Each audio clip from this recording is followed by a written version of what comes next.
Firstly, I would like to thank the 260,974 British men and women who signed the petition to make this debate possible, and I want to welcome these brave survivors who are sitting behind us in the hall. This debate is about them.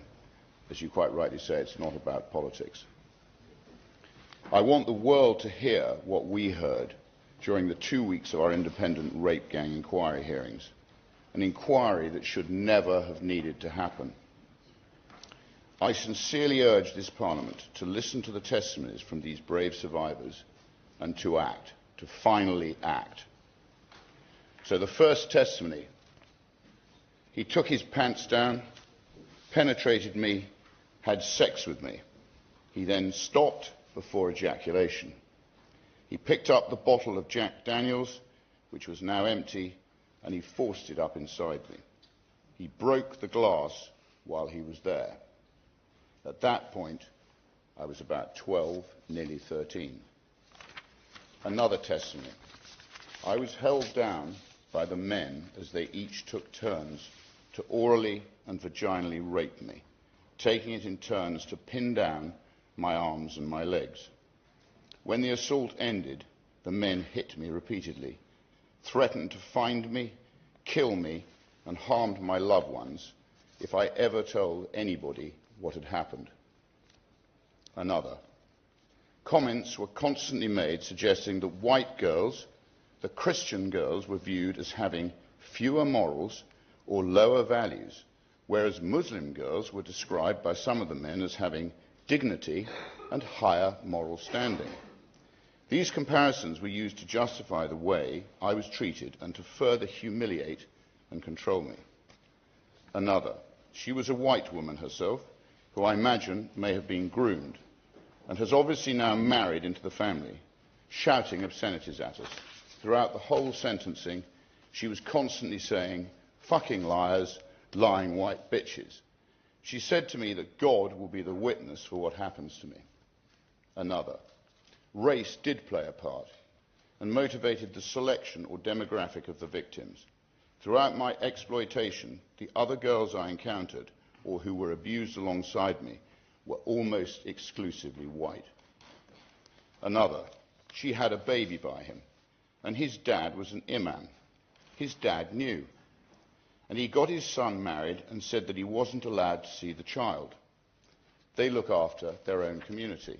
Another: over the course of the abuse, I was raped by multiple police officers in different parts of the country. Another: he put a cigarette out on the baby's face. Another: it started when I was 13. I was raped by probably about 600 or 700 different men over 3 years. Another: they would toot the horn of the car, and then a child would be taken to the front door by a staff member of the children's home.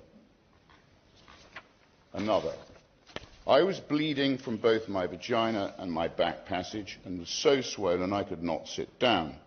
I told hospital staff my drink had been spiked and I did not know what had happened because I was too afraid to tell the truth. They did not ask any questions. They gave me tablets and discharged me. I was 15 years old. Another: things would escalate around Eid and holidays. Parties got bigger, got worse, got more violent. More people involved, more girls involved. The parties were just bigger.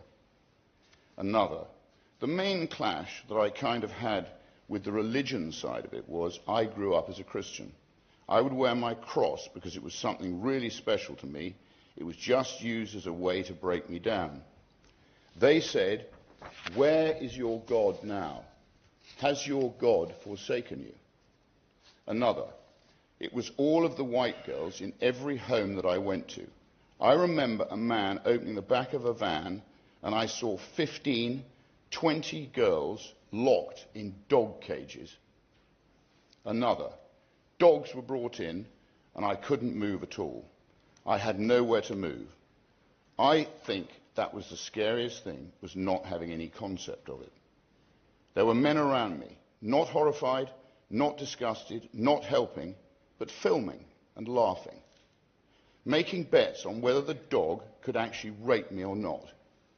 And yes, I was raped by a dog.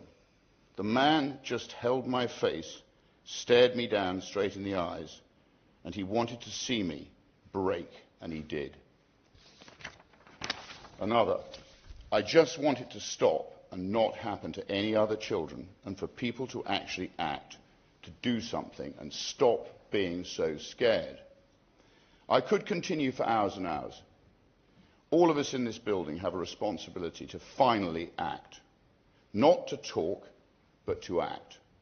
Our Rape Gang Inquiry report will be released in the coming days. It will change Britain for good. Thank you.